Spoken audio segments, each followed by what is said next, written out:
This video is a solution for Lesson 4's exercise. The first thing we're asked to do is create a new project at the specified location. So we'll do that by selecting File, New, Project, and then from the New Project dialog we'll select from the Visual C# projects, and on the right hand side we'll make sure that Windows application is selected.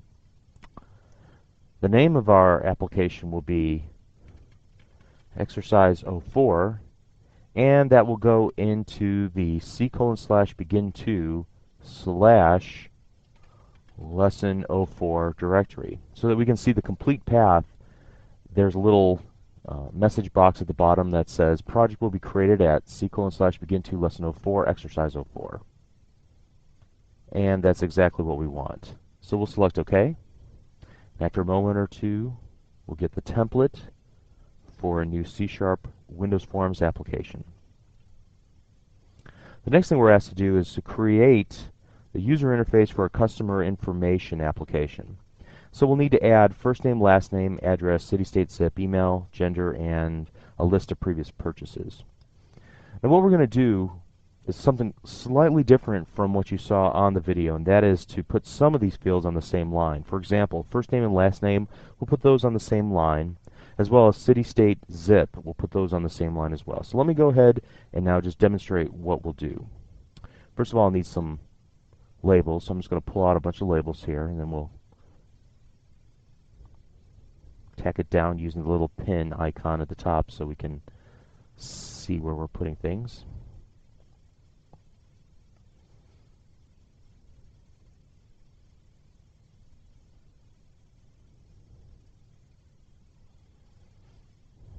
And we know we'll need a couple of text boxes.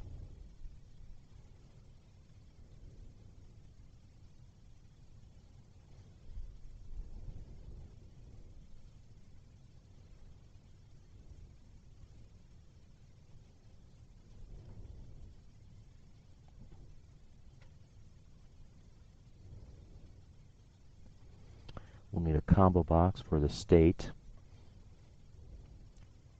Need some radio buttons for gender, and then some check boxes for the products.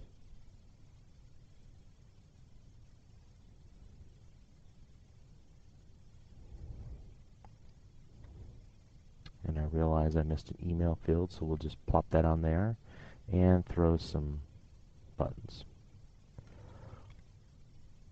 So this will be what we'll work with, and we'll start moving things into place, changing the names and the labels for most of the items here. So we'll go ahead and get rid of our toolbox for now.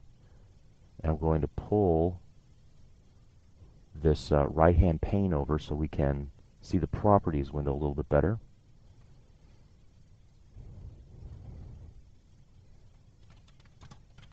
I'm going to use a little pipe character to denote that there are two fields on this line. So you'll notice over here in the right under text that I use the straight character that's over the backslash on your keyboard.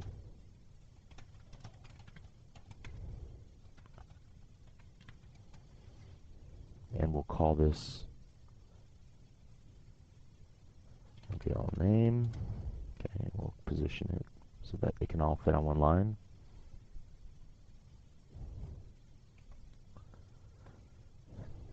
Next, we'll do the address label, LVL address, and then we'll go up to the text.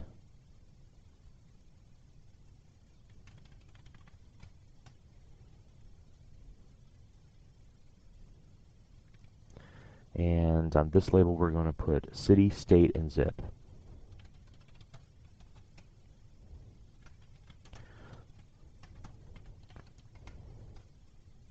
Now let me also say that there are a number of different ways to solve this exercise, and that this is just the way I chose to do it. You don't have to put everything on one line. This is just the way that people in the United States are typically used to viewing contact information, where first and last name are on the same line. You have two address fields, one above the other, and then city, state, zip all on one line.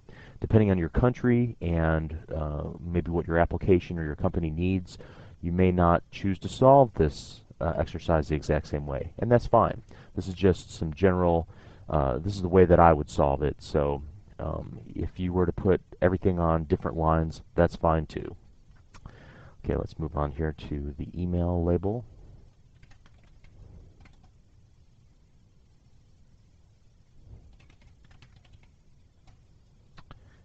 And then the gender label.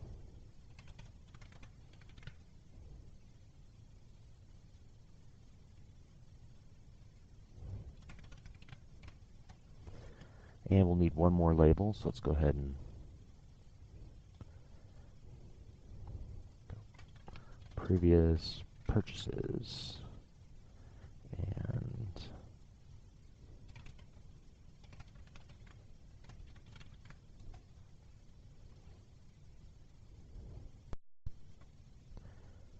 now that we've pretty much got our labels finished, let's go on to our text boxes and our other input controls.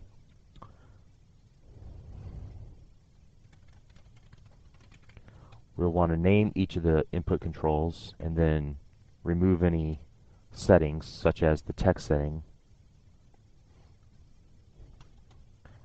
And this will be txt last name.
Okay, so I've finished with naming most of my controls. Now I want to make sure the spacing and the lineup is correct. So let's go ahead and move this over a little bit this way and this over a little bit this way. And I can get precise with how wide each of these controls are by looking at the width property. Let's see where it's at here. Okay, if you want to take a look at the size, you can expand this out and notice that you have a width and height property. So we can ensure that our columns are exactly equal by making sure that each one is, say, 128 wide or 130 wide. So in this case, you'll notice that this column is considerably smaller. So let's go 130 on each column. And we may have to expand our form out, but at least it'll make sure that we're even here. There we go. And we can even move these close together by using the arrow keys or our mouse. And so you notice that I get this nice little line between the two that looks real crisp instead of having a more thick line like that. It's just a personal preference at that point. So I'm going to make sure that each of my address lines are about the same width as the two text boxes above it put together. And I may even move each of them up using, again, my mouse and or the arrow keys. And the same thing would be then true for city, state, and zip, except I'm not as worried about the width of some of these items. Email address, we're going to make sure that that's the same width. So aesthetically it looks like one column. I have a little bit of a sizing issue here. You notice that it comes out to the right a little bit, so I might get in there and try to fix maybe 2 pixels off or whatever. So I'm not going to worry about that right now at the moment. I'm going to match up my labels with the line that where they're used on.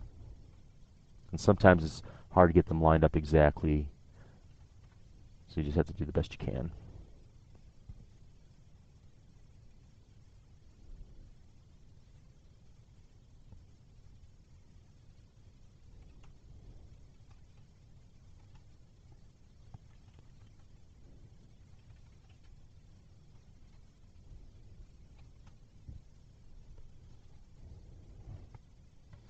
And let's pull our in there. Okay. Now we're not quite finished yet. There are a couple more things that we'll want to do. For example, we'll want to set the tab indexes. So let's go ahead and do that now. Now I showed you the hard way to do this, and that is to select on each one of these text boxes and then make a change on the tab index. For example, we'll want this to be 1, and we'll want this to be 2, and so on. Okay. However, there's an easier way to do this, a nice little tool that's integrated right into Visual Studio. And you go to View, Tab Order, and you can see there's little numbers next to each of the text boxes and each of the labels as well. What you can do is simply, in this tab order mode, you can select the text box and then just keep clicking on it until you get it to the number you want, in this case 3. And here I'm going to go from 8 to 4. Whoops, I made a mistake there. I'm going to have to go all the way around the horn. There we go. So when you click on it once, it's going to start at the last number. So all you need to do is just click on it once on each one of these. 9, 10, 11, 12, 13, 14, 15. You see how easy that was? Let's go ahead and save that. And then to take it out of this tab order mode, all you need to do is go View, Tab Order, and you're back. Additionally, there's some ways to line up these labels and your text boxes as well. And so you can select multiple labels by holding down the Shift key on your keyboard. And when you do, you'll notice that you have multiple selections, but only one of the selections has the black selection. The rest of them have white selection dot for their areas. And when you do that, a whole new toolbar becomes active in Visual Studio, and that is to align and center the various items that you have multi-selected on your designer. Now you by default may not see this toolbar, and if not, you'll need to make that available to you by right-clicking in this toolbar area, anywhere kind of in the white space or the gray space, and then make sure that layout is selected. But when you do that, notice that we can align all the labels to the left of the currently hot selected item. In this case, it's the previous purchases because it has the black dots. So I'm going to select that, and they all line up to this same left area. And we can make them the same size. We can set their tops the same, and there's a lot of different settings here. And you can take a look at these from the other videos in Learn Visual Studio.net. We're not going to cover them all right now. But then I'm also going to use my arrows on my keyboard to shift them over a couple of pixels to the left now and line them up nicer. So there you go. You can also align the tops for all of the controls within a given line using this align tops control, or you can do align middles even, and that would work. So these are ways just to ensure a crisp layout of your controls. I have another couple things that I want to do. First of all, I want to make sure that people only select from the state. We're not going to add any new states in the United States anytime soon that I'm aware of, so let's make sure that people can only select from this, and we'll do this as a drop-down list. Okay, so people cannot type into this box. And again, this will ensure consistency in the data that we collect on our customer information form. The form itself, I want to change the text to say customer information. And when I do that, the little label at the very top will change. Additionally, I want to change this and make sure that it does not enable resizing. So I'm going to go fix single until such a time that we can learn more about how to resize and make all the boxes become proportionally bigger based on the new size of the form. And that pretty much does it. I just want to re-emphasize that there were different solutions to this. You could put first name and last name on their own lines. You could put a label for address 1 and address 2 if you so desired. You could also change up city, state, zip and put them all on separate lines and put previous purchases all on the same line if you wanted to do that. If that was the case, I'd probably try to put them in columns that match the columns from first and last name in order to just try to make it a little more aesthetically pleasing. But those are all personal preferences, and you can also test them with other members of your team once you get involved into a scenario where you're developing for a company and there's other people there who have some strong opinions about how a given form should be laid out. So that is the solution, at least the way that I would solve exercise 4 from lesson 4. Thank you.